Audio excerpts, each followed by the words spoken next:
There is a sentence written at the front of almost every history book, and it is a lie so gentle that no one thought to test it for 100 years. It says that civilization began here, at this river, in this century, with these people. For most of the last century, the answer felt fixed. The first civilization was Sumer, in the flat country between two rivers, roughly 5,000 years ago, where the first true cities rose and the first words were pressed into wet clay with the cut end of a reed. That was the beginning. Everything before it was only prologue, only the long, dim waiting of people who had not yet learned to be more than survivors.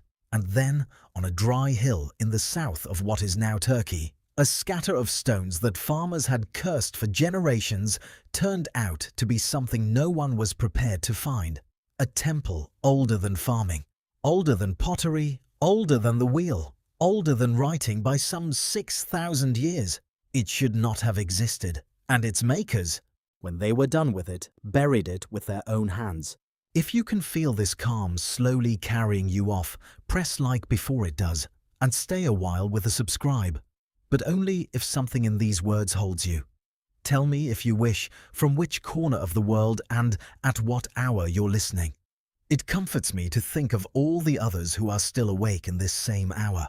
The hill is called Göbekli Tepe, which means, in a plain and almost comic way, potbelly hill. From a distance it is nothing.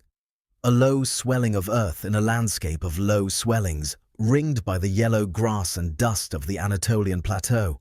The kind of rise a traveller would pass without a second glance. For thousands of years that is exactly what people did. Farmers ploughed its slopes and struck limestone and swore and moved on. A survey team came through in the 1960s, saw broken slabs, decided they were the remains of an abandoned medieval graveyard, and wrote it down as nothing worth returning to. The stones were there the whole time, just beneath the topsoil, waiting with the patience that only stone can manage. It took another 30 years before someone looked again and understood that the graveyard theory had buried something far stranger than any grave. What lies under that hill is a question, and the question is older and heavier than any single answer people have tried to press onto it. It is this: when did it begin? The whole vast project of being human together, of building and believing and marking the world so that others would find the marks. And which came first? The harvest or the temple, the field or the shrine, the daily bread or the reason to gather at all? Because the story everyone learned runs in one direction. People learned to farm. Farming made surplus. Surplus made cities. Cities made priests and kings and gods, and finally, writing to keep the accounts. Belief came late, after the granaries were full. It was the luxury a fed people could afford. That is the sequence in the textbooks. That is the confident sentence at the front of the book. And the hill in Turkey does not obey it. Consider what the sequence demands and what the hill refuses. To raise even the smallest of the enclosures at Göbekli Tepe, someone had to quarry limestone pillars, some of them taller than a standing man, some weighing many tons, and drag them across open ground, and set them upright in careful rings, and carve into their faces the shapes of foxes and boars and cranes and coiling snakes. That is not the work of a single family in an afternoon. It is the work of many hands over long stretches of time, hands that had to be fed and organized and given a reason to keep returning. And yet, in all the digging, no one has found the things that the textbook story says should be there first. No houses, no hearths for daily cooking, no storage pits for grain, no pottery, no sign of a settled village at all. The people who built this were still hunters, still gatherers, still, by every rule the old story taught, incapable of the very thing they had plainly done. So the beginning arrives out of order, and the disorder is the whole mystery. Here is monumental architecture standing thousands of years before the first city, raised by people who had not yet planted a single deliberate field. Here is the effect appearing long before its supposed cause.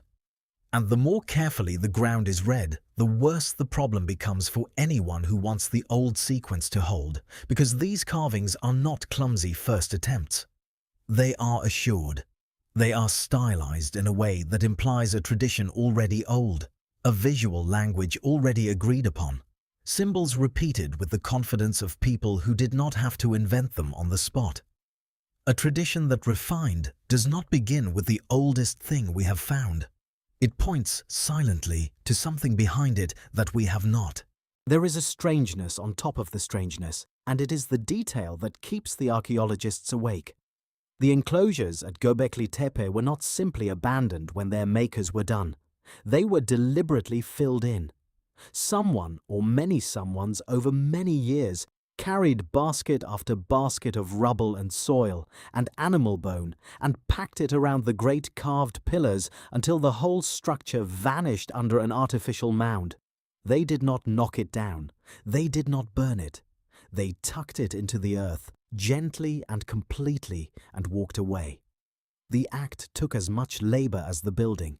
It was, in its way, a second monument laid on top of the first, a monument made of hiding. And that is where the ordinary questions run out and the real one begins. Not who could have built such a thing so early, though that is astonishing enough, but who would carry the weight of a mountain to cover their own temple, and why? What did they think they were sealing away in the dark of that hill? What did they believe was finished, or dangerous, or too sacred to be left open to the sky? The stones are still down there tonight, most of them, exactly where their makers left them, holding their carved animals in a darkness 11,000 years deep. They were meant to be forgotten. For most of human history they were. The only thing more troubling than a lost beginning is a beginning that someone chose to lose. Before a hill in Turkey rewrote the opening line of history, that line had a name, a place, and a comfortable certainty. And it is worth returning to what everyone once knew, because knowing exactly what was believed is the only way to feel how far the ground has shifted.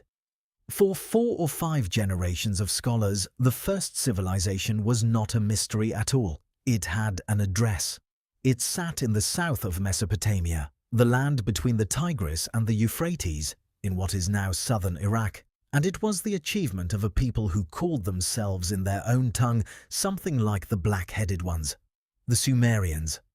Around 5,000 years ago, in the flat alluvial plain where the 2 rivers braid toward the sea, they did something no people are known to have done before them. They built cities. Not villages, not clusters of huts.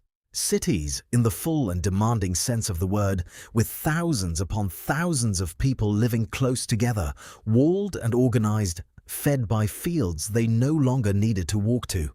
The greatest of them was Uruk, and at its height it may have held tens of thousands of souls behind walls that legend credited to a king named Gilgamesh. To stand in Uruk would have been to stand inside an idea that had never existed before, the idea of the stranger. In a village, everyone knows everyone. In a city, you spend your life among people you will never know, and you trust the whole anyway. That trust had to be invented, held together by something new, by temples that rose in stepped platforms toward the sky, by officials who counted and allotted, by gods who watched from the top of the terraces, and above all, by writing. Because it was here, the old story said, that the deepest threshold was crossed. The people of Uruk began to press marks into tablets of river clay, first simple pictures, a head of grain, the head of an ox, then abstractions, wedge-shaped strokes made by the cut reed, until the marks could hold not just numbers but names, not just accounts but sentences, not just the counting of barley but the telling of stories. This was cuneiform, and with it the human voice learned for the first time to outlive the mouth that spoke it. A scribe could write a debt in a warehouse, and a king could read it in a palace, and a god could be praised on a tablet that would still be legible when the scribe and the king and the temple were 4,000 years of dust. That, said the textbooks, was the true birth. Not fire, not the spear, not even the field. The mark that remembers. History itself is only the record of the time after writing began. Everything before it we call, almost dismissively, prehistory, the age with no voice of its own. And so the sequence hardened into doctrine, and the doctrine had a shape almost too neat to doubt. First came the ice, and the long cold, and the wandering bands who followed the herds and gathered what the wild would give. Then, as the world warmed, in a few favoured places, people learned to coax food from the ground on purpose, to save the fattest seeds, to plant them, to wait, to harvest. This was the great turning, the moment a scholar of the last century named the Neolithic Revolution, and it changed everything downstream. A farmed field feeds more mouths than a hunted plain. More mouths mean more people, and more people mean that not everyone must spend the day finding food. Some can be freed to do other things, to make pots, to work metal, to keep records, to pray full-time on behalf of the rest. Surplus buys specialists. Specialists build institutions. Institutions become cities, and cities, at last, become civilization. It was a beautiful chain, and its final links were laid down by a brilliant and troubled archaeologist working between the two great wars, a man who tried to name the exact ingredients that turned a farming village into a true city. He drew up a list, a set of tests a settlement had to pass before it earned the word. Dense settlement. Full-time specialists who did not grow their own food. A ruling class that took a surplus from everyone else. Monumental public buildings, long-distance trade, writing, standardized weights and measures, art in a formal style. When a place could tick enough of those boxes, it had crossed the line, and it was a civilization, and before that line it was merely something less. The list was clarifying and useful, and it spread through the discipline the way a good, clean idea always does, copied from lecture to lecture and textbook to textbook, until it was no longer one man's argument, but simply the way things were. And notice, in that clean chain, exactly where the temple sits, near the end. After the surplus, after the specialists, after the city has already formed. The god arrives when the people are already fed and gathered and organized enough to build him a house. Belief is the roof laid on a structure that stands without it. This is the sentence that a potbelly hill in Turkey shattered, and to feel the shatter you have to feel first how solid the sentence was. It was not stupid. It was not carelessly made. It was assembled by careful people from real evidence, and it fit the facts they had, and for the places they had dug it was very nearly true. The trouble was never that the chain was false everywhere. The trouble was that everyone assumed it was true everywhere and always, that this one sequence was the only sequence a beginning could take, and that assumption was never really tested, it was inherited. Each generation received the clean chain from the last, taught it, refined it, and passed it on with the confidence of the source that gave it to them. A belief copied faithfully forward can feel exactly like a fact. It has the weight of a fact and the smoothness of a fact. It is simply missing the one thing a fact requires, which is that the world agree with it. And on a dry hill under the yellow grass, packed carefully into the dark by hands that meant it to stay hidden, the world had been disagreeing the entire time. The disagreement runs deeper than a single hill, though, because there is a quiet irony buried inside the old certainty, and it belongs to the Sumerians themselves. The people we long called the first civilization did not believe they were the first. They were the earliest to write their own origin down, and when they did, they wrote it as a memory of something older, a beginning behind their beginning, a time before their time. They kept a document that scholars now call the Sumerian King List, copied and recopied across centuries onto clay, and it opens with a line that has never lost its strange power. When kingship first came down from heaven, it says, kingship was in a place called Eridu, not Uruk, the great city of the textbooks. Eridu, a different, older place, which the Sumerians held to be the very first city on earth, founded not by men but lowered ready-made from the sky. And the reigns of those first kings, as the list records them, are impossible. They are counted not in years but in tens of thousands of years, a single ruler holding his throne for a span longer than all of recorded history since. The numbers are not meant to be read as a calendar.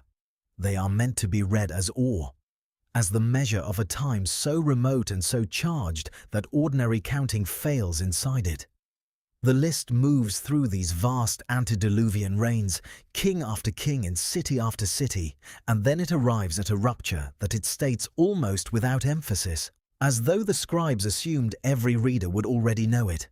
Then the floods swept over. Everything before that line is the world that drowned. Everything after it is the diminished age we live in, where kings reign for decades instead of millennia, and the distance from the gods has grown. So the first people to leave a written account of the beginning did not point at themselves and say, "Here, with us, it started."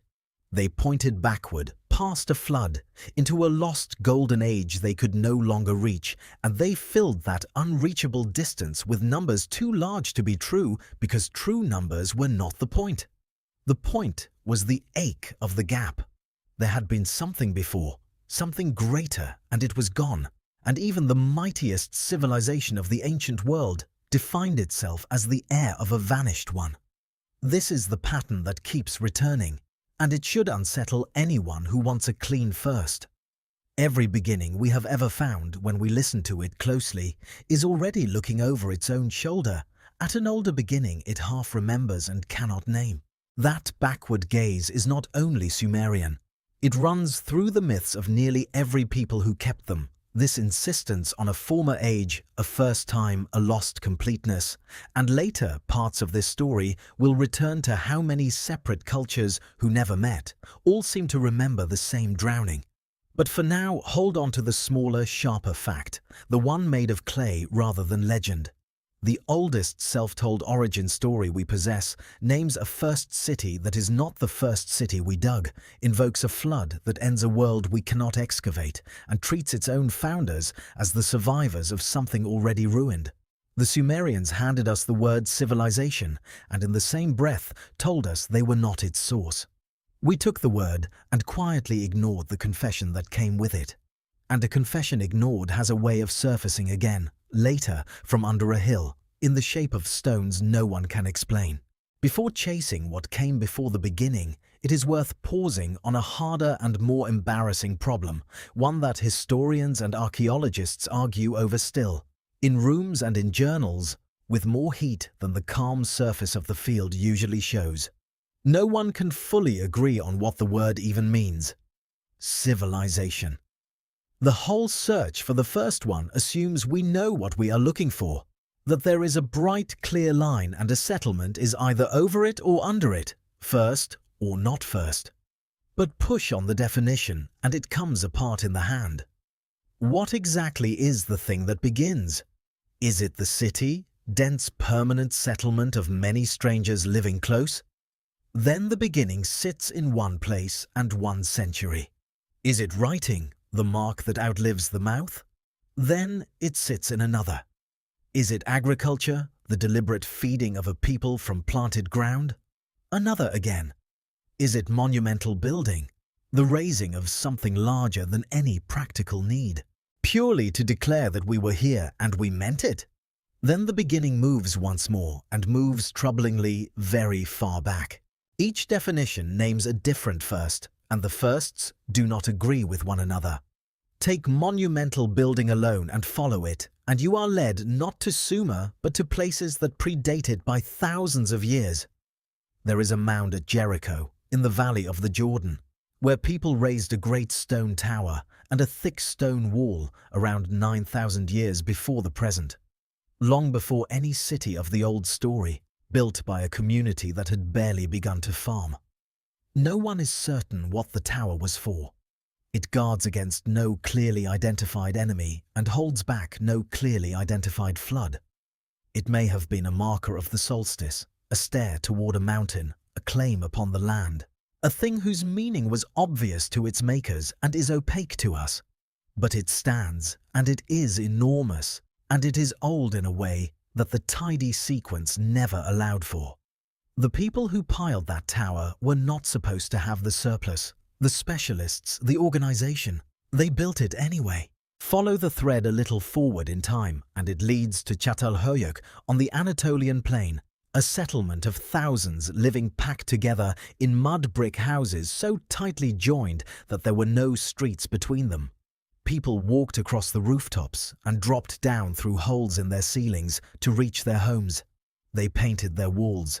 They buried their dead beneath their floors and sometimes kept the skulls. They plastered the horned skulls of wild cattle into the fabric of their rooms. By some of the definitions, this is a city, or nearly one, and it is far older than Uruk.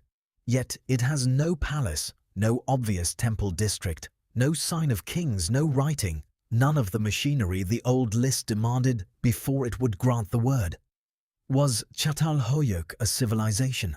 The honest answer is that the question dissolves the closer you bring it. The settlement does not care about our categories. It simply was what it was. Thousands of years before we invented the boxes we keep trying to sort it into. And the trouble spreads once you start pulling on it. Take writing, the threshold, the old story prized above all others, and even that comes apart in the hand. Long before the Sumerians pressed their first sentences into clay, people across the ancient Near East were using small shaped tokens of baked clay to count and record. A cone for a measure of grain, a sphere for a larger measure, marks that carried meaning and outlived the moment of their making. Is that writing? Is it the beginning of writing, or something else that only later became writing, or a separate thing entirely that we are reading backward through the lens of what came after? Follow the thread east and it leads to places like the settlements of the Indus, vast and orderly cities, with a script no one has ever deciphered, so that we can hold their writing in our hands and still not know whether it says anything at all, or in what tongue. Every criterion the old list named turns out to have this same soft edge, this same refusal to mark a clean before and after. The line was never a line. It was a smudge we agreed to treat as a line because a smudge is unbearable and a line lets us point. And this is the quiet realization that the whole search circles toward without wanting to say it plainly. The line was never in the ground. The line was in our heads. We drew it, one particular list of traits, chosen by particular people at a particular moment, and then we went looking in the earth for the place where our line was first crossed, and we called that place the beginning. But the earth keeps producing settlements that cross some of the lines and not others, that are monumental but not literate, dense but not royal, sacred but not agricultural, ancient in one dimension and modern in another. The more precisely the question is asked, what counts exactly as the first, the more the single beginning splinters into a scatter of partial beginnings, none of them first in every way, each of them first in some. It is as though we went out to find the source of a river and discovered instead a marsh, a wide low country of 1,000 seeping springs, and no single one of them the head. The certainty was never about the water. It was about our need for the water to have started somewhere we could stand and point. Return then to the hill, because the hill offers something the marsh of definitions cannot. A place where the reversal is not a matter of argument, but of stone you can stand in front of and touch. The people who raised Göbekli Tepe were hunters and gatherers. This is not a guess. It is written in the bones and the seeds, sifted from the earth around the pillars, the remains of gazelle and wild boar and wild sheep taken in the hunt, the husks of wild grasses collected from the open land. No trace of the plump domesticated grain or the penned animal that farming leaves behind. These were people who still lived off a world they had not yet learned to command. And with that unimproved, unagricultural life, they organized the movement of many-ton stones and the feeding of the crews who moved them and the long seasons of labor that a ring of carved pillars demands. The effect stands before the cause. The cathedral was built before the town that supposedly makes cathedrals possible, which forces a question that turns the old sequence completely inside out. What if it was the temple that made the farming, and not the farming that made the temple? Consider what a great gathering place requires. To raise these enclosures, people had to come together in numbers, again and again, across many years, and while they gathered, they had to be fed. Feeding a crowd of stone haulers from the wild alone season after season, at one fixed spot, is brutally hard.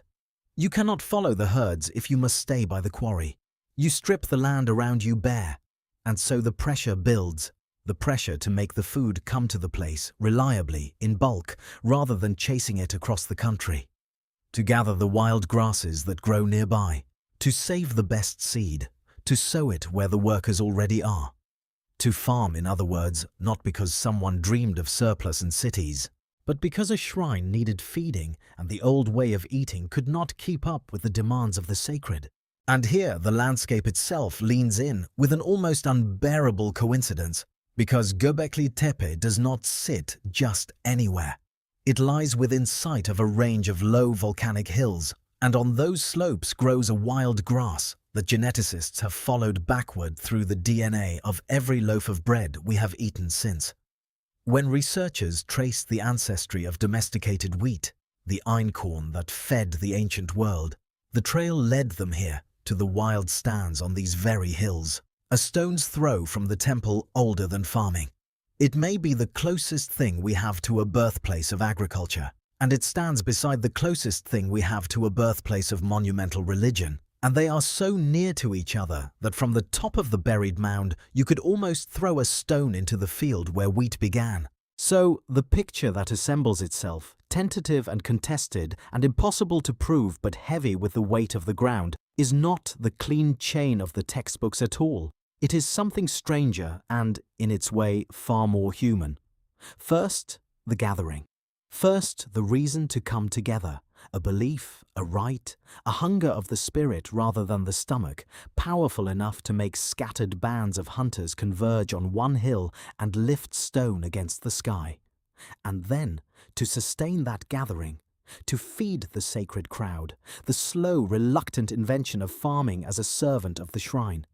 If this is even partly right, then the whole downstream world, the villages, the surplus, the cities, the kings, the writing, the entire apparatus we called civilization, did not begin with the belly. It began with the thing the old sequence placed dead last. It began with belief. The god did not arrive to bless a people already gathered and fed. The god was the reason they gathered at all, and the fields were dug to keep the god's guests alive. Whether the stones will ever let us prove it is another matter. But the question, once asked, does not go quietly back into the ground. One hill would be an anomaly, and an anomaly can be explained away, set aside as a marvelous exception that does not really threaten the rule. But Göbekli Tepe is not one hill. This is the fact that has changed the conversation in the last handful of years, the fact that turns a curiosity into a crisis for the old story. Across the surrounding country, dotting the plain and the low ridges for miles in every direction, there are others. Other mounds, other buried rings, other fields of carved stone sleeping under the grass, and only a small fraction of them have been opened.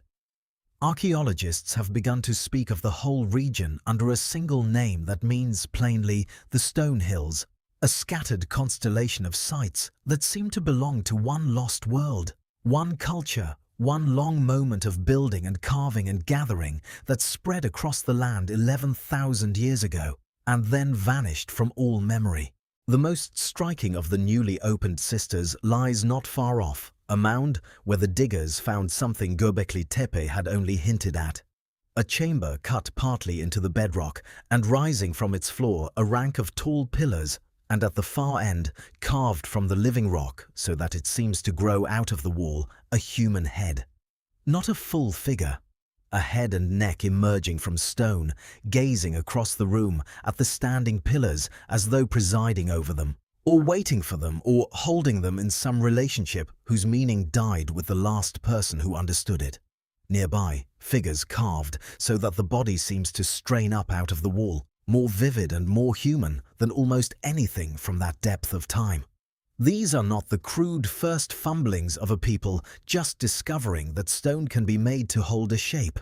They are the confident work of a tradition that already knew exactly what it was doing. And that confidence is the thread that pulls hardest at the mind, because a mature tradition is never a beginning. Skill like this is not born whole, It accumulates, hand teaching hand, generation refining generation, a language of forms passed down and elaborated until it can be deployed with the ease these carvings show. When you meet a craft at its height, you are meeting the end of a long invisible apprenticeship stretching back behind it into the dark. So even here, at the oldest monuments we have ever found, the carvings themselves testify that they are not the first of their kind. They are the surviving crest of something that rose for a long time before, in perishable materials that did not last, in wood, in hide, in paint on skin, in bodies moving through rites we will never witness, in all the ways a people can be sophisticated without leaving a stone behind. The oldest thing we have found is telling us, in the only voice it has, that it is not the oldest thing there was, which returns the whole search to a humbling flaw. Every time we push the beginning back, from Sumer to Jericho, from Jericho to the stone hills, we do not arrive at a first. We arrive at another doorway with an older darkness behind it, and a carved assurance on its face that says, plainly, someone taught me this. The stone hills are not the answer to where civilization began. They are the newest place where the question has run out of light. And there are, out there under the yellow grass, a dozen more mounds unopened, any one of which might hold something older still, or stranger still, or something that finally breaks the sequence beyond all repair. They have waited 11,000 years. They can wait a little longer for the spade.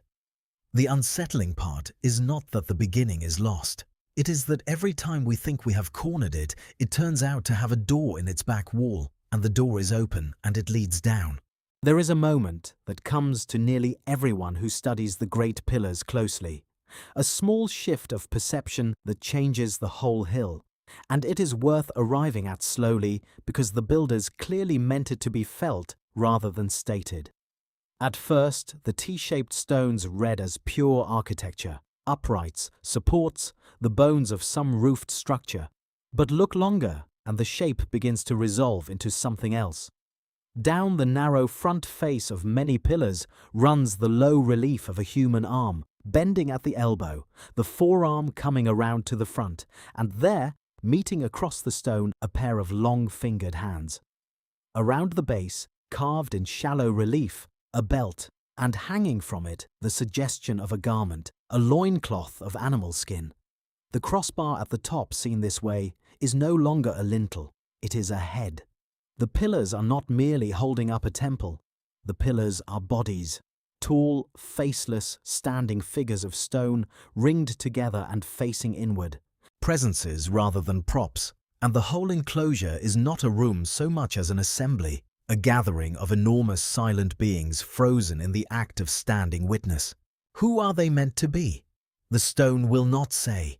They have no faces, and the facelessness feels deliberate, a refusal rather than an omission, as though whoever these figures represented was not to be given ordinary human features.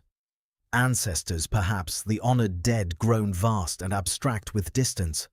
Or gods, or the first hazy notion of gods, powers imagined as towering human forms without the frailty of a face. Or something for which we no longer even have a word. A category of being that made sense inside a mind 11,000 years gone and cannot be reconstructed from the outside. What is certain is only the posture. They stand together, arms brought around to the front, in a gesture that reads across the whole gulf of time as attention, as presence, as the bearing of a body that has been placed here on purpose and told to remain. And around them, on the pillars and between them, moves a whole bestiary carved into the limestone with unsettling care. The animals are not the gentle creatures a modern eye expects from ancient art. There are no herds of prey grazing peacefully, no simple hunter's inventory of the good to eat. Instead, the stone crawls with things that bite and sting and tear. Snakes, dozens of them, pouring down the pillars in writhing columns. Scorpions with their tails raised. Great boars with their tusks bared, foxes shown with open mouths and rows of teeth, cranes and vultures with their heavy predatory patience, spiders. And the frequency of these dangerous creatures, the near obsession with fang and claw and venom, suggests that whatever these enclosures were for, It was not decoration, and it was not comfort. This was a place charged with something the builders took seriously and perhaps feared. A place where the animals of death and the underworld were summoned in stone and set to circle the standing figures, watching from every surface with their carved and lidless eyes. And one image among them recurs with a weight that has drawn more speculation than any other: the vulture. On several stones the great scavenging bird appears, wings spread, and in at least one carving it seems to hold or lift a round object above a headless human figure, a scene that has been read, cautiously and with much disagreement, as something to do with death and the passage of the soul. Across the ancient world, from Anatolia to the far corners of the earth, the vulture is the bird that consumes the dead, and in doing so, carries them somewhere else. There are hints at these very sites that the people practiced elaborate rites around human bones, that skulls were separated, marked, perhaps displayed.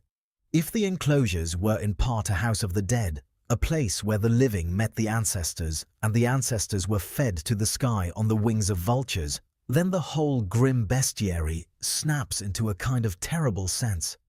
But it is a sense assembled from fragments, and the fragments could be arranged another way entirely. The animals keep their secret.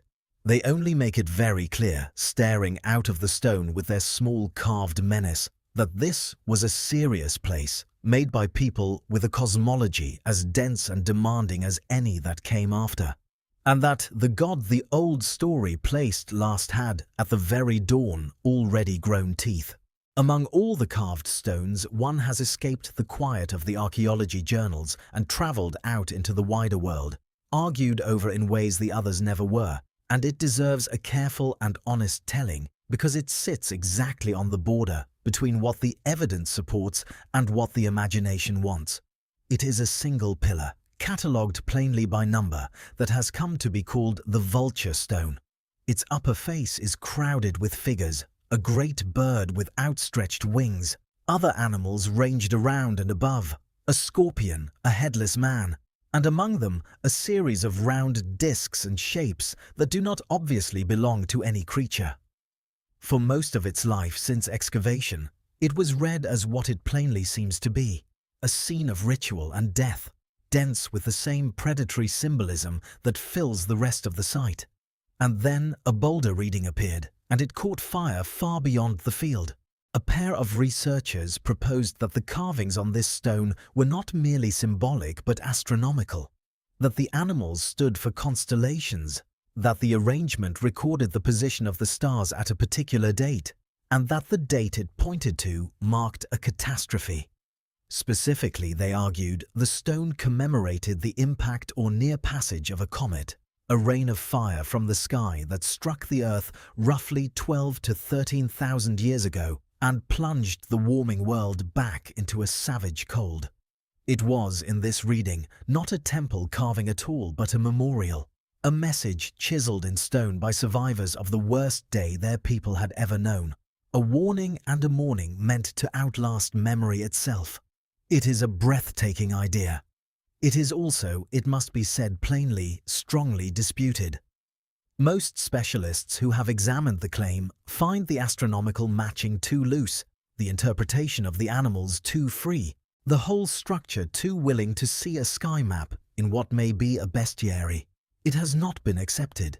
It hovers, unresolved, a beautiful possibility that the harder-headed evidence declines to confirm.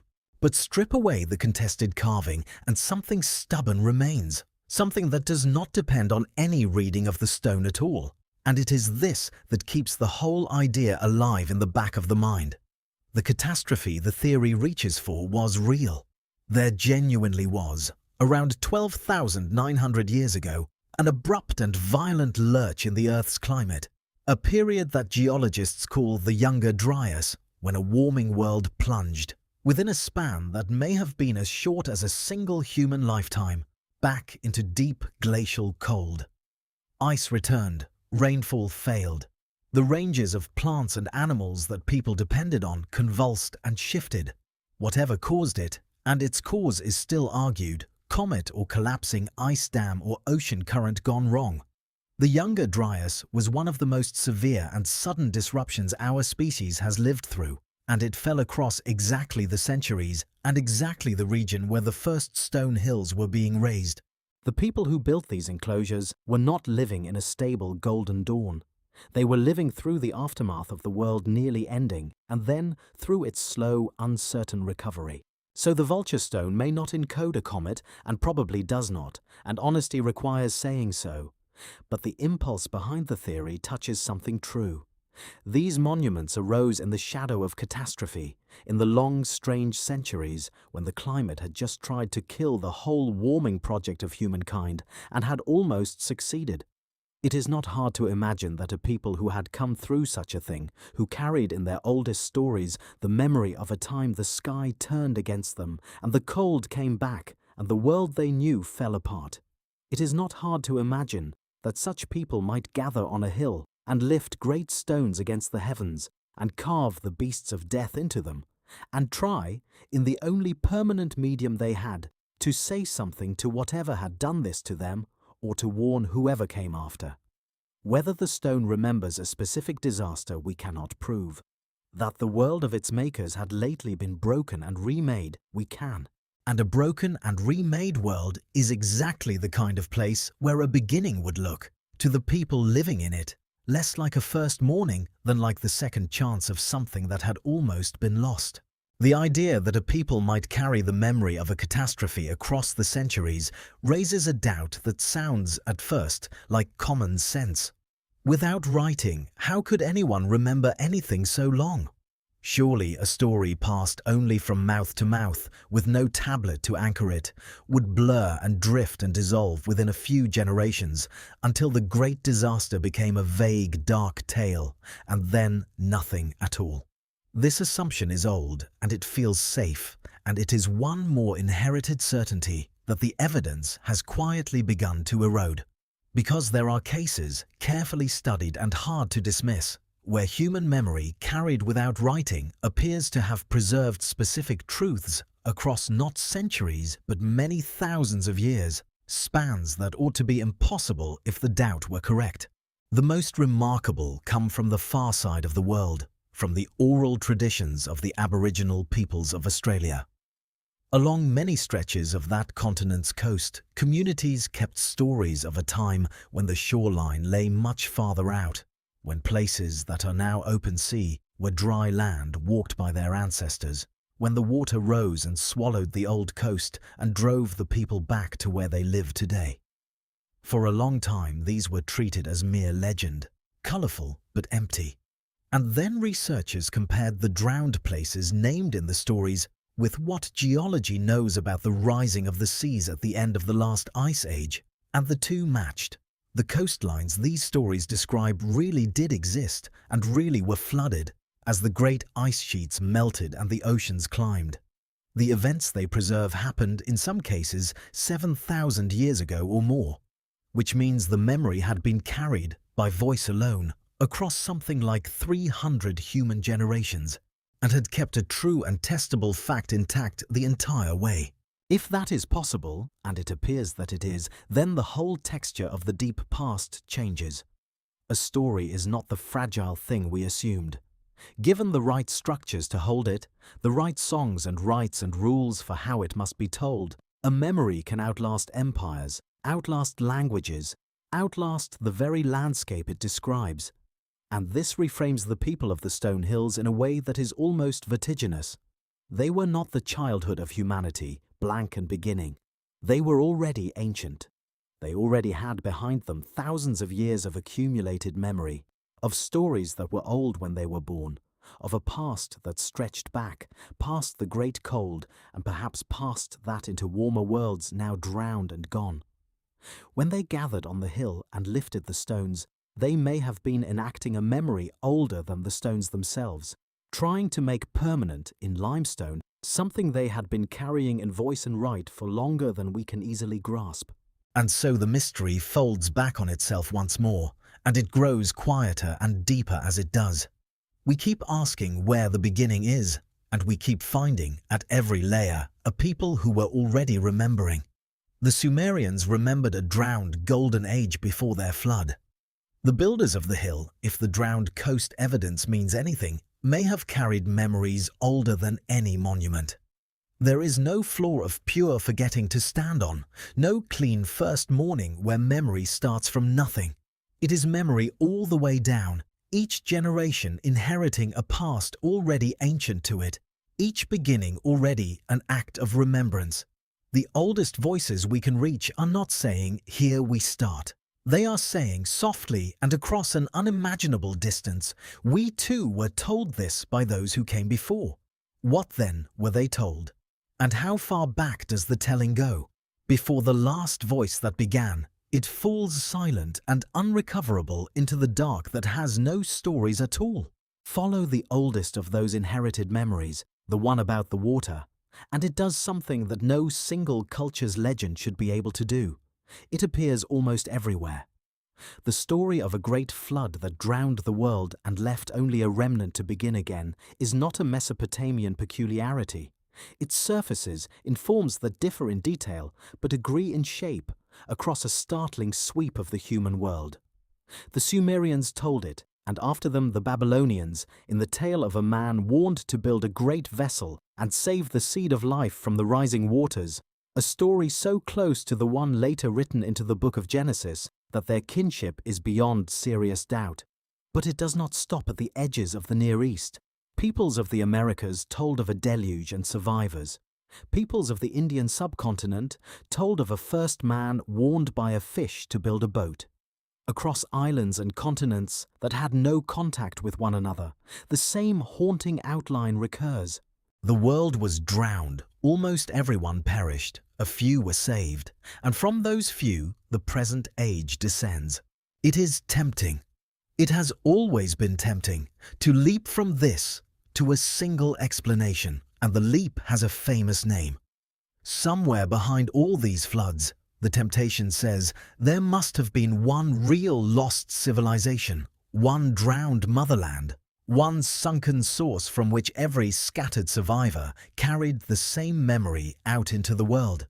This is the dream that Atlantis has fed for more than 2,000 years, ever since a philosopher of ancient Athens described, in a dialogue whose purpose was moral rather than historical, a great island power beyond the pillars of Heracles that grew arrogant and was swallowed by the sea in a single day and night. The dream has never died. Every generation rebuilds the drowned motherland somewhere new and hangs upon it the mystery of the flood myths and the mystery of the two early monuments and every other loose thread of the deep past and calls it solved.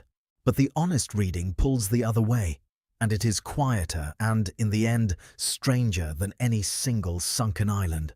The flood myths may indeed remember a real catastrophe, but not one city, not one motherland, not one people. They may remember the end of the Ice Age itself. For the truth of what the melting ice did to the world is very nearly the truth the myths describe. Over the long thaw that followed the last glaciation, the seas rose by well over 100 meters. They did not rise gently and evenly everywhere. There were surges, sudden collapses of ice-dammed lakes, coastlines that could retreat within a single lifetime while people watched. Whole territories where humans had lived for generations went under and did not come back. This happened to peoples all over the earth at once, because the same warming lifted the same oceans against every shore. Every coastal people on the planet lived through some version of the same slow drowning of the world they had known. They did not need to share one motherland to share one memory. They shared a planet, and the planet flooded, and they all remembered it, each in their own tongue, each around their own fire, each convinced it was the story of their own beginning, when it was in truth the common inheritance of a whole drowned age. If the flood was the whole world's, and if the drowning of coasts was where it fell hardest, then a cold and simple consequence follows, and it is the consequence that may hold the deepest part of the answer we keep circling. The people of the last ice age did not live where we now dig. They lived in great numbers along the coasts, because coasts are generous. The meeting of land and sea is the richest larder a forager could ask for. Fish and shellfish and seabirds and the game that comes down to drink fresh water and easy travel and mild air. Wherever hunter-gatherers had a choice, they gravitated to the edge of the water, and for the tens of thousands of years of the last glaciation, that edge lay far out beyond where any shoreline sits today, across broad plains that the low seas had left dry. And then the ice melted and the water came up, and all of it, the richest, most populated, most likely cradle of settled human life, went under and stayed under. The lost land has names now, given by the geologists who mapped it beneath the waves. In the North Sea, between what is now Britain and the continent, there was a vast low country of rivers and marshes and hills that people hunted across for millennia. It is called Doggerland, and it lies today under grey cold water, its old riverbeds and the bones of its animals occasionally dredged up in fishing nets, a whole drowned homeland that no spade will ever fully reach. Off the coast of Southeast Asia, there was a great exposed shelf, a subcontinent of dry land now called Sunderland, that vanished as the seas rose and scattered its peoples across the islands they inhabit still. Around nearly every continent there is a submerged margin like this, a band of land that was above water when humans were at their most numerous and is now below it, unmapped, unexcavated, effectively unreachable. The archaeology of the crucial age, the very centuries when settled life and its beginnings would most likely have taken shape, is largely at the bottom of the sea. Sit with what that means for the whole search. We have been looking for the first civilization on the land that happens to be dry now, and calling the oldest thing we find there the beginning. But the land that is dry now was, for the deep past, the poor country, the high inland margins that people used but did not favour. The good country, the crowded coasts where more of the human story was surely written, is gone. Not hidden by any hand, not destroyed by any enemy, simply covered by a rising ocean and placed beyond our reach. Whatever those coastal peoples built, whatever they knew, whatever they gathered into and became over the long, stable millennia of the Ice Age, lies now under 100 meters and more of water, wrapped in silt, scattered by currents, undug and perhaps undiggable. The first civilization, if the phrase means anything at all, may not be lost in the sense of forgotten. It may be lost in the far more final sense of drowned, present, physical, real, and simply where we cannot go. And this is not a mystical claim, not Atlantis in new clothes. It is the plainest geography. The sea did rise, the coasts were populated, the coasts went under. It requires no sunken super-civilization, no vanished technology, no motherland of legend. It requires only that ordinary people lived in the ordinary best places, and that the best places drowned. When we stand on the buried hill in Turkey and marvel that it is so old and so alone and so early, we may be marveling at the wrong thing. It may be old and alone and early, not because it was the first of anything, but because it happens to sit on high dry ground that the flood could not reach, a survivor, a fragment left standing on the roof of a house whose lower floors are under water. The strangeness of Göbekli Tepe may be, in the end, the strangeness of the only thing left where we can see it.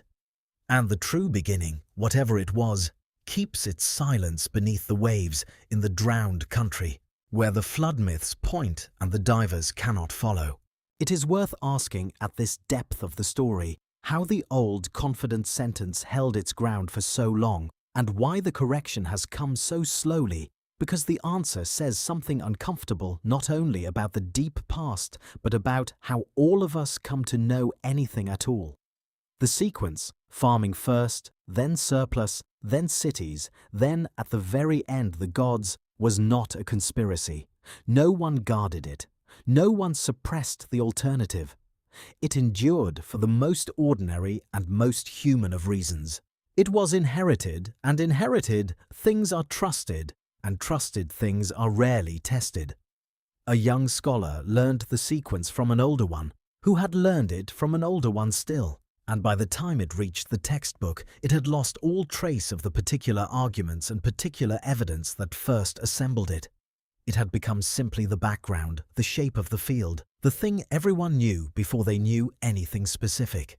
And a belief in that position, foundational, unexamined, upstream of all the details, is almost impossible to see, let alone doubt. You do not question the floor you are standing on to look at the paintings on the wall. This is how an error, if error it partly was, propagates across a discipline and across a century. Not by anyone lying, but by everyone honestly passing forward what they honestly received. Each link in the chain is faithful. The scribe copies the master's manuscript exactly, including the master's mistake, and hands it to the next scribe, who copies it faithfully again. And after enough copies, the mistake is not a mistake anymore. It is the tradition, the received text, the thing you would be a fool to question. The old sequence of civilization was recopied this way from mind to mind until it hardened into the feel of bedrock, and the bedrock feeling was itself the danger, because it made the whole idea seem beneath examination. When the stones came out of the Turkish hill, the first instinct of the field was not to rewrite the sequence. It was to explain the stones away, to find some way the anomaly could be squeezed back inside the frame. That instinct is not corruption. It is what a mind does when the floor it stands on is threatened. It reaches, first, for any way to keep standing. The archaeologist who spent his life on that hill understood this danger better than most, and it is worth honoring how carefully he spoke, because his caution has often been trampled by louder voices since. He did not claim to have found a lost super-civilization. He did not claim aliens or Atlantis or a race of forgotten masters. He described what the ground showed, hunter-gatherers gathering to build something monumental and sacred earlier than the frame allowed. And he let the disturbance of that fact stand without dressing it up into a spectacle. And in the years since, that careful disturbance has been seized and inflated by others into every kind of grand and unfounded story, until the genuine and sober strangeness of the site risks being buried a second time, this time under speculation rather than soil. The real correction is quieter and harder than any of the fantasies. It is not that a hidden truth was suppressed. It is that a comfortable assumption was recopied for 100 years without anyone checking it against the whole earth. And when the earth finally spoke, it took a long time for the copying minds to hear. The lesson is not about villains. It is about the way a confident sentence, repeated faithfully enough, stops sounding like a claim and starts sounding like the ground itself, right up until the moment the ground opens. Step back far enough and a pattern shows itself in the very history of the question. A rhythm that has repeated so many times it begins to look less like a series of discoveries than like a law. Every age has had its first civilization, and every age has been certain, and every certainty has been overturned by the next spade. There was a time when the ancient world itself believed Egypt was the source of all things, the oldest land, the mother of wisdom, and Greek travelers went there to sit at the feet of priests who claimed records reaching back tens of thousands of years. Then the scholars of a later age dug in Mesopotamia and found that Sumer was older, and the crown passed from the Nile to the rivers of the east. Then earlier layers turned up at Jericho and Çatalhöyük, and the beginnings slid back again into an age before cities and before writing. And now the stone hills of Anatolia have pushed it back once more into an age before farming itself. At every stage, the people living through it felt they had reached the bottom, the true first, the bedrock at last. At every stage they were wrong, and the only thing they can be relied upon to have shared with us is the confidence that we, unlike them, have finally found the flaw. This is the deep and slightly vertiginous truth that the whole search keeps trying not to face. The first civilization is not a fixed point waiting to be reached. It is a horizon, and horizons recede. Every time we walk toward the beginning walks away from us at the same pace, staying always just at the edge of what we can see, revealing as we approach it not an origin but another stretch of country we had not known was there. 10,000 years of building and believing, and behind it another 10,000 of gathering and remembering, and behind that the drowned coasts and the lost warm world before the ice. And behind that, the deep, unrecorded age of a species that was already, by every measure of mind and heart, entirely human long before it left a single stone we can read. There is no morning in this. There is only an ever-deepening dusk in the other direction, layer beneath layer, and no bottom yet found, and perhaps no bottom findable. The mind resists this, and the resistance is itself worth noticing, because it may be the real subject hiding beneath the whole inquiry. We want there to be a first. We need the story to have an opening line. It is almost unbearable to imagine a past that simply fades into deeper past without ever quite starting. A human story with no chapter 1, only an infinite regress of earlier chapters torn from the front of the book. So we draw a line, at Sumer, at Jericho, at the Potbelly Hill. And we call it the beginning, not because the evidence forces a beginning there, but because we cannot tolerate a story without one. The first civilization is, in this light, less a discovery than a decision. It is the point at which we, the ones looking back, choose to stop looking and plant the flag of origin, and the flag says more about our need for origins than about anything that actually happened on the day the line is drawn. And this returns by a long road to the confession the Sumerians made and we ignored. They too drew their line and knew it was a decision. They named a first city and admitted in the same breath that kingship had come down to it from somewhere else, from before, from a heaven and a drowned age they could not reach. They understood, better perhaps than the confident centuries that came after them, that the beginning they marked was a place to stand and not a place where the world began. Every people that has ever tried to find the first has ended in the same posture, pointing backward, past their own oldest monument, into a dark that keeps its stories to itself. The horizon does not care how far we walk. It only keeps its distance and keeps its silence, and lets us call whichever ridge we can currently see by the ancient and hopeful and probably mistaken name of the first. Why should any of this trouble the mind at all, in the quiet of a night meant for rest? Because the shape of the beginning is the shape of the question about ourselves, and to move the beginning is to move the answer. For 100 years, the story we told about our own origin placed the belly first and the spirit last. We rose in that telling as clever animals who solved the problem of food, and only then, with our bellies full and our leisure secured, invented the luxuries of the sacred, the gods, the rites, the great useless, beautiful buildings raised for no practical end. Religion, art, meaning, these were the ornaments a fed and settled people could finally afford. In that story we are, at bottom, creatures of appetite who dressed ourselves in significance after the fact. And if the Potbelly Hill means what it seems to mean, that story is precisely backward. The gathering came first. The reason to come together, the shared belief powerful enough to move mountains of stone. The hunger of the spirit rather than the stomach, that came first, and the fields were dug and the surplus grown, and the whole practical machinery of civilization assembled afterward in service of a meaning that was already there, which makes us, if it is true, a very different kind of creature than the old story allowed. Not animals who invented meaning once we could afford it, but creatures for whom meaning was the original necessity, the thing we would move mountains for before we had secured our own next meal. A species that built its temple before its granary.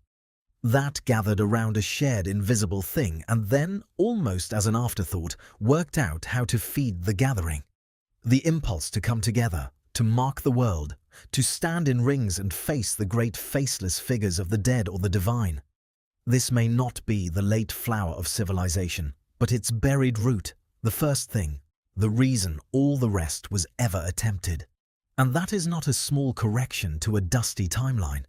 It is a claim about what human beings most deeply are, made not by a philosopher, but by 11,000-year-old stone, and it points to something in us older and stranger and more insistent than hunger. There is a personal weight in this that outlasts any argument about chronology. Everyone alive has felt the pull the hill was built around, the need to gather, to mark a loss, to stand together before something larger, to make a permanent sign against the erosion of time. It is the same impulse that raises a headstone, that returns to a grave, that builds a monument to the dead of a war, that lights a candle in a dark room for someone who will never see it. The people of the Stone Hills felt it too, felt it so powerfully that with nothing but flint tools and gathered muscle and shared conviction, they raised the first great architecture of our kind and carved into it the animals of death, and then, when the time came, tenderly buried the whole thing so that it would rest. They were not so different from anyone lying awake tonight.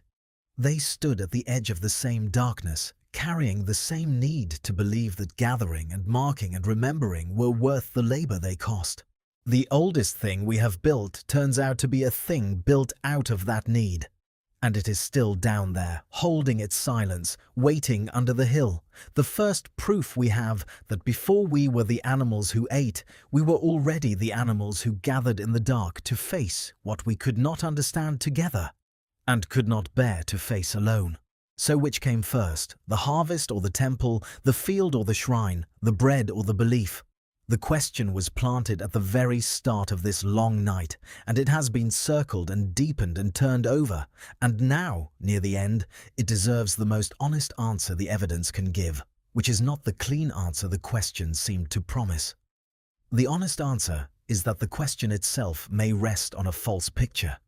The picture of a single line of events, one thing and then the next thing, cause neatly preceding effect like beads on a string.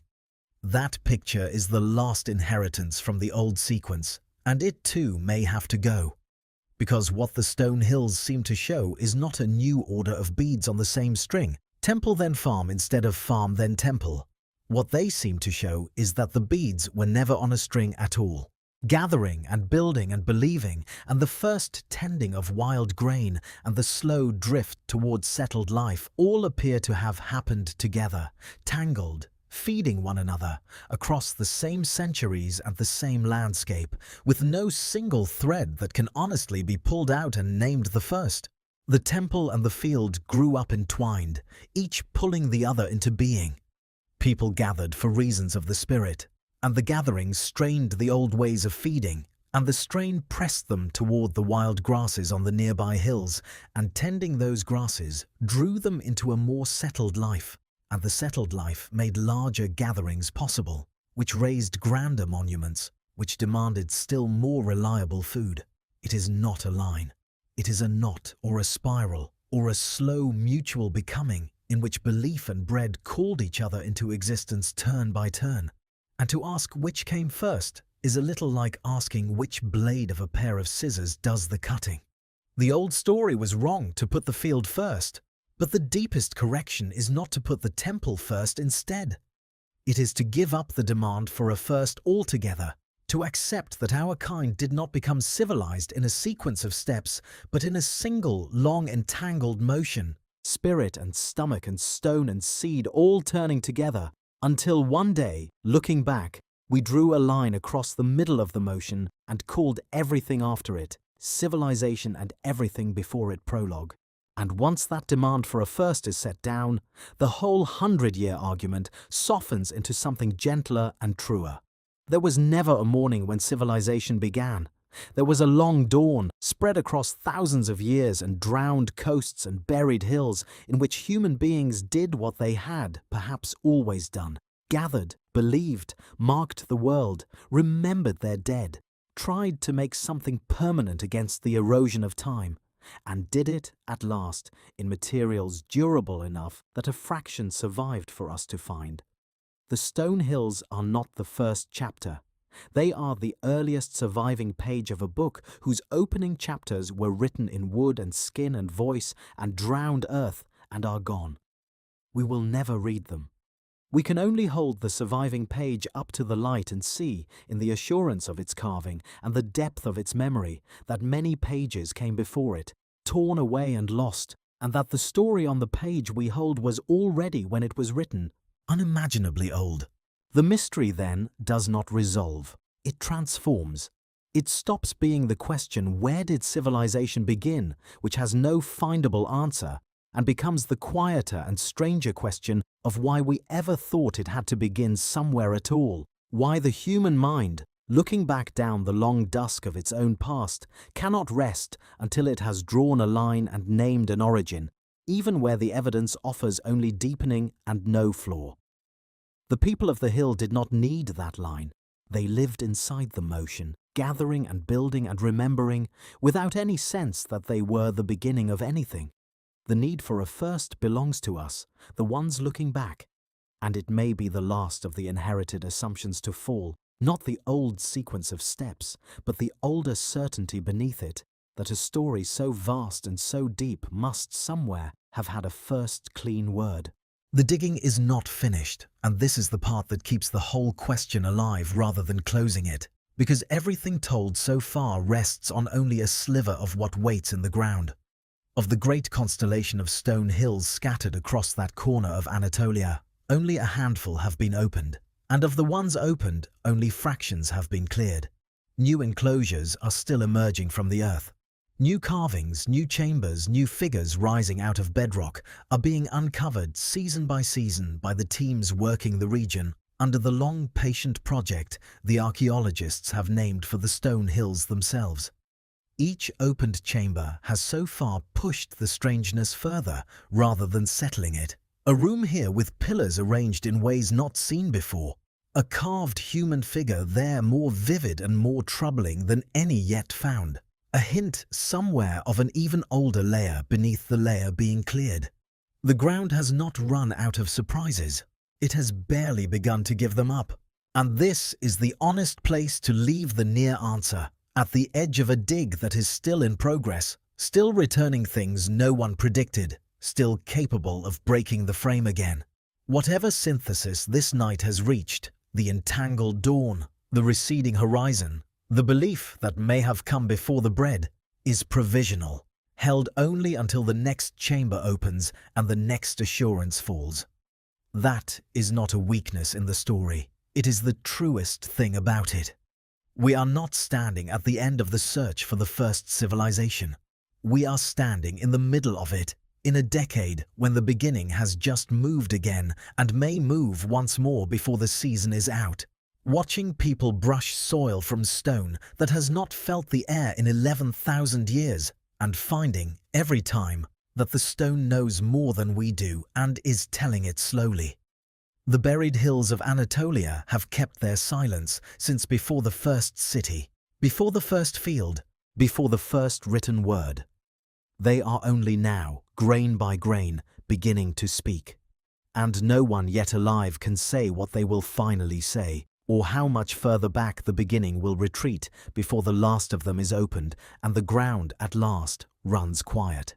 There is a world behind the hill, a run-up to it in the long centuries before the first pillar was quarried, and it is worth walking into that world for a moment because it dissolves the last illusion. The illusion that Göbekli Tepe appeared from nowhere, a miracle without ancestors. It did not. Long before the great enclosures rose across the hills and valleys of the Levant to the south, there lived a people whom archaeologists call the Natufians, and they had already begun quietly to do the thing the old story reserved for farmers. They had begun to stay. Still hunters, still gatherers, still living entirely off the wild, they nonetheless built themselves round houses of stone and settled in them sometimes for generations, returning to the same hearths, burying their dead beneath the same floors. They harvested wild cereals with sickles, whose flint blades still carry, under the microscope, the sheen that only the cutting of grain leaves behind. They ground seeds in stone mortars. They lived, in other words, a settled life thousands of years before they domesticated a single plant. Settlement before agriculture, exactly the reverse of the sequence, quietly established in the ground long before the hill made the reversal impossible to ignore. And among the Natufian dead, there is a detail that reaches across the millennia and closes a hand around the heart. In some of their graves, the bodies were laid to rest with care, and in at least one, the soil around the dead held the pollen of flowers, the trace, some researchers believe, of blossoms placed with the body, a funeral offering 12 or 13,000 years old. Whether every such case holds up to scrutiny is argued, as everything at this depth is argued, but the picture it opens is undeniable in its pull. Here, before the temple, before the field, before the city, were people who buried their dead with tenderness, who marked a death with beauty, who could not let a loved body go into the earth without laying something living beside it. The impulse that would one day raise the stone hills was already alive in these smaller, humbler graves. The gathering, the marking, the refusal to let the dead simply vanish. It was there in the Natufian villages, generations before anyone lifted a pillar against the sky. So the hill had grandparents. The great enclosures were not the first time human beings had settled and gathered and honored their dead and reached for permanence. They were the moment that reaching finally found a material strong enough to survive. And behind the Natufians stretch still deeper reaches, dimmer and harder to read, the cave painters of the Ice Age, tens of thousands of years back, descending into the dark of the earth to cover the walls with animals by the light of tallow lamps, in chambers so deep and so hard to reach that the painting itself must have been a rite rather than a decoration. They too gathered in darkness before great images. They too marked the world with a meaning we can feel but not translate. The line of the reaching runs back and back, thinning as it goes, past every monument and every settlement, into the long twilight, where our kind was already fully human and already haunted and already unable to leave the world unmarked, and where the record, made in perishable things, has almost entirely dissolved. This is what stands behind the Potbelly Hill. Not a beginning, but a lineage, a chain of gathering and grieving and marking that stretches back past every first we can name, growing fainter but never actually stopping, never reaching a clean edge where the human and its need for meaning switch on. The Natufians, with their flowered graves, inherited the impulse from someone. The cave painters had it before them, and whoever the cave painters learned it from is gone past all finding, into the age with no surviving record at all, the true prehistory, the dark before the dark. The hill is only the place where the chain for once was written in stone instead of in vanishing things. Everywhere else, the chain runs on into a silence we cannot break, a silence that is not empty, that was surely full of gathering and belief and grief and beauty, but that left, this time, nothing we can hold. It is a strange gift, writing, and a strange thief, and the deepest irony of the whole search may lie in what the invention of the written mark did to our sense of our own past. The Sumerians pressed their reeds into clay and gave the human voice the power to outlive the mouth, and with that power came history, the recorded age, the time we can read. But the same invention drew a bright, hard line across the story of our kind, and everything on the far side of the line we named with a single dismissive word: prehistory, the time before the record. The word sounds neutral, even scientific, but hidden inside it is a quiet arrogance, a suggestion that the real story starts when the writing does, that the tens of thousands of years before the first tablet were merely the long, dim waiting room of history, a prologue in which nothing that truly counted could happen because nothing was written down. The word prehistory tells us, without seeming to, that a life unrecorded is a life that barely happened. And that is exactly the assumption the drowned coasts and the buried hills and the flowered graves have been quietly demolishing all along. The people before writing were not waiting. They were living the largest part of the whole human story, building, believing, remembering across depths of time that writing itself would take thousands of years to match, carrying true memories of drowned coastlines for longer than any written record has yet endured. The mark that remembers gave us history, but it also gave us a kind of blindness, a habit of measuring the past by what it wrote down and finding the deep past empty simply because it was silent. The clay tablet, for all its power, remembers only a few thousand years. The drowned coasts remember tens of thousands in the voices of peoples who kept the memory alive without a single written word. If we measured the past by depth of memory rather than by presence of writing, the balance would tip strangely. and the age we call prehistory would turn out to hold not less of the human story, but almost all of it. Perhaps this is the final inversion the hill forces on anyone who sits with it long enough. We thought writing was the beginning of the real story and the deep past a blank before it.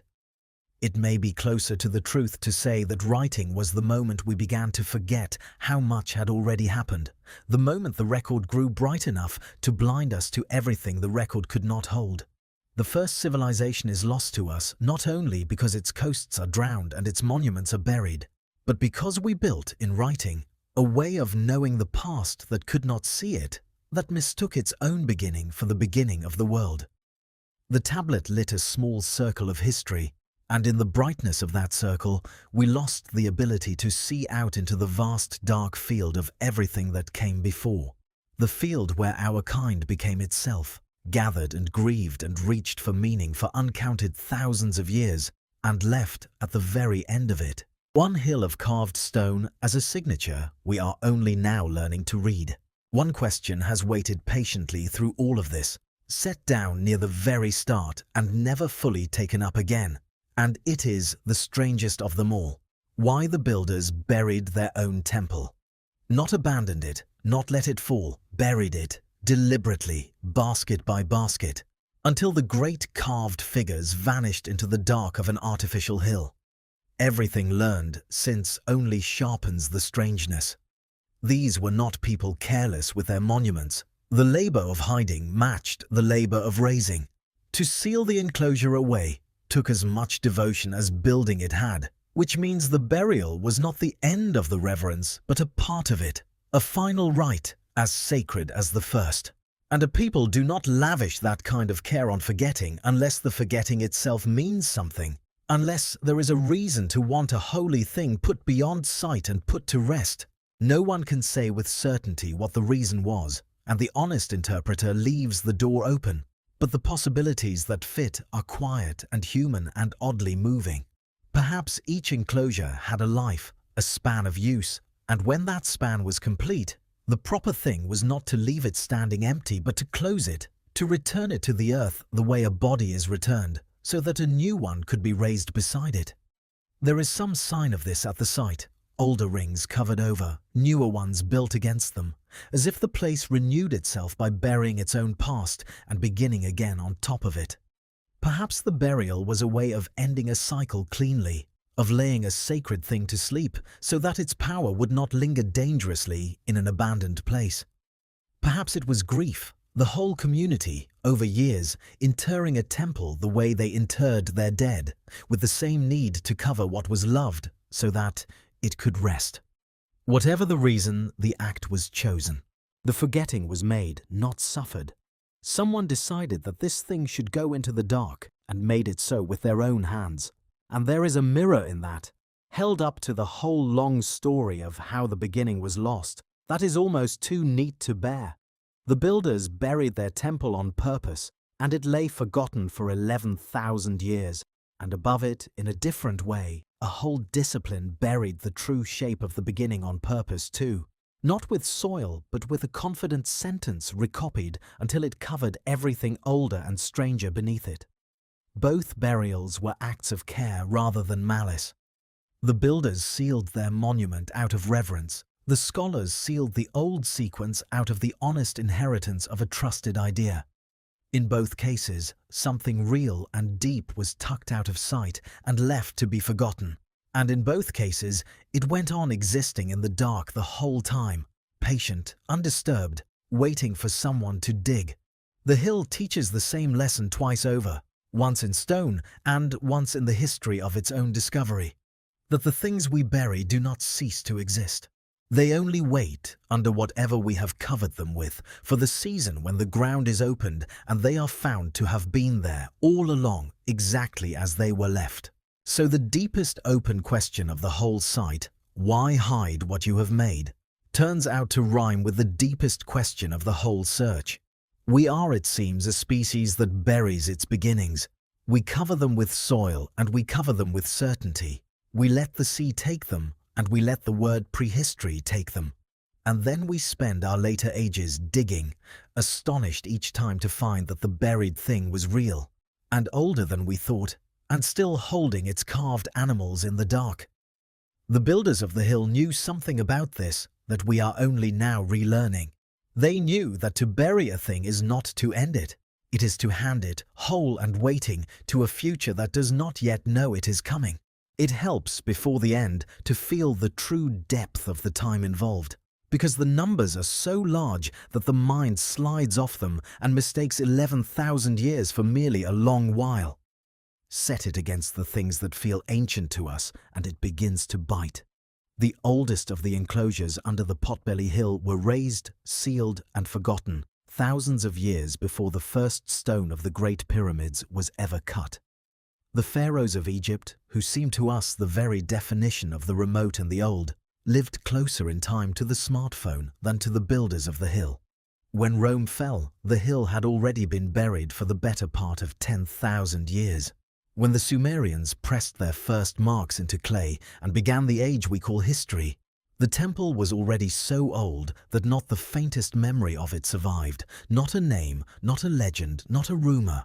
Nothing at all had come down across that gulf. The people who invented writing had no idea the hill existed, and it was older to them than they are to us. Try to lay a single human chain across that distance and it staggers the imagination. Reckon a lifetime as the span from a grandparent to a grandchild, and count the lifetimes stacked between the last person who saw the enclosures open to the sky and the first person who reopened them with a spade.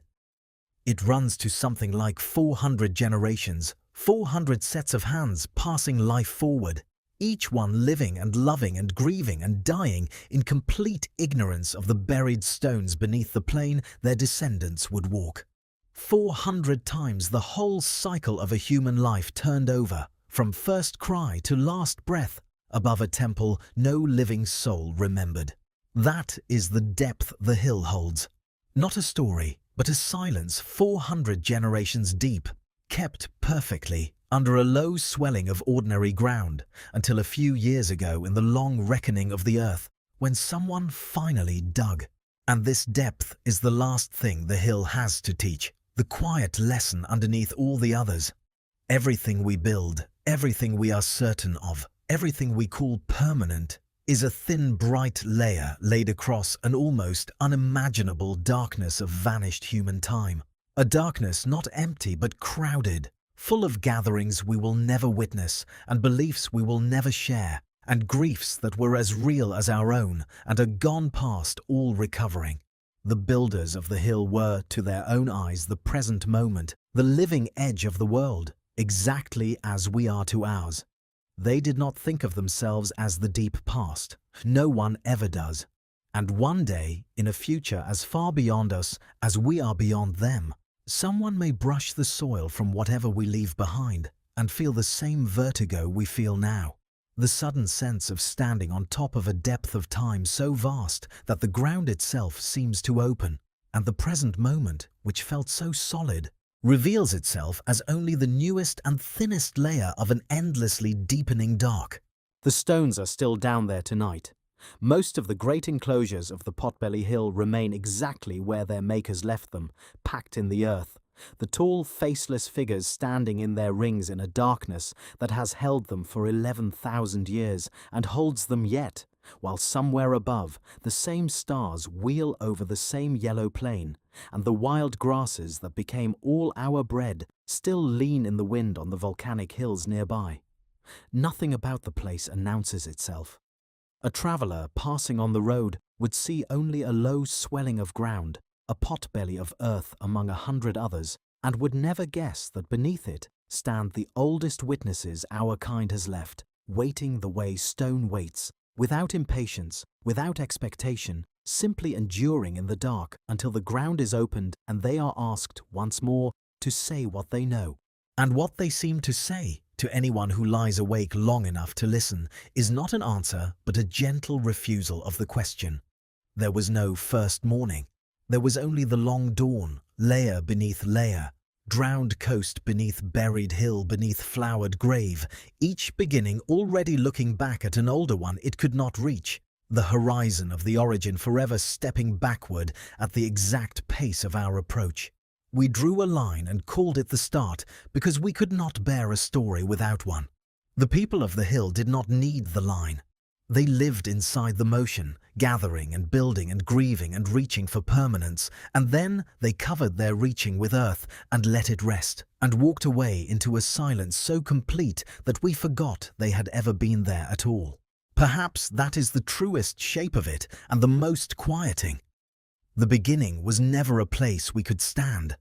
It was always a layer beneath the layer we were standing on, and beneath that another. Down and down past every monument and every settled village and every drowned shore, into the deep, warm dark where our kind first learned to gather and to grieve, and left, at the very edge of what survives, a hill of buried stone as if to say, we were here, we mattered to each other, we could not leave the world unmarked. The rest is soil, the rest is water. The rest is the patient dark that keeps its own stories and gives them up, grain by grain, only to those willing to dig, and never all at once, and never quite to the bottom. Somewhere under the yellow grass, the figures stand in their rings and wait. They have waited longer than history. They can wait a little longer still, while the plain goes dark, and the stars come out over the buried beginning, and the world that grew up on top of them turns quietly towards sleep.